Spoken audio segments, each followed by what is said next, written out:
नहीं, मुझे तो डर नहीं लगता। बाज़ औक़ात तो मुझे लोग इस तरह भी कहते हैं कि तुम बिल्कुल मर्दों की तरह स्ट्रॉन्ग हो और डर नहीं लगता। बस मैं कहती हूँ हाँ, मुझे नहीं लगता डर।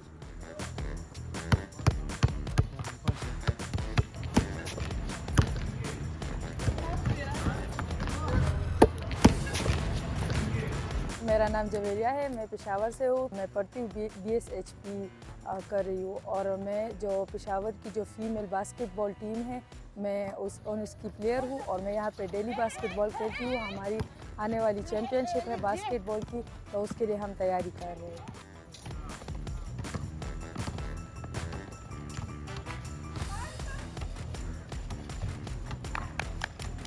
नेशनल चैम्पियनशिप के लिए हमारा इस तरह पूरा इरादा है कि हम इंशाल्लाह मेडल लेके आएंगे और हम सबसे जीतेंगे इंशाल्लाह, ताकि KPK सबसे आगे हो।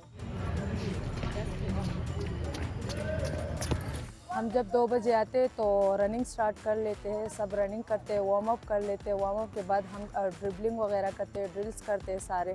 सर मतलब हमसे ड्रिल्स करवाते हैं, सारे ड्रिल्स कर लेते हैं फिर हम मतलब लास्ट में हम गेम करते हैं और मतलब हमारे आपस में मैचेस होते हैं। हर एक ख़वातीन को चाहिए कि वो बाहर आए और मतलब अपने टैलेंट को आगे लाए। जितने भी यहाँ पे ख़वातीन हैं सारे मतलब घरों से आते हैं, सबको मसले होते हैं, इश्यूज़ होते हैं, लेकिन हर बंदा अपने मसले को हैंडल करता है। बहुत लोग बातें करते हैं, लड़की है क्यों जाती है बाहर, लेकिन मेरे घर वाले जो है वो मुझे सपोर्ट करते हैं, तो मुझे किसी की बातों से कोई फ़र्क नहीं पड़ता। मैं बस आती हूँ, मैं अपना गेम करती हूँ, मैं खुश हूँ।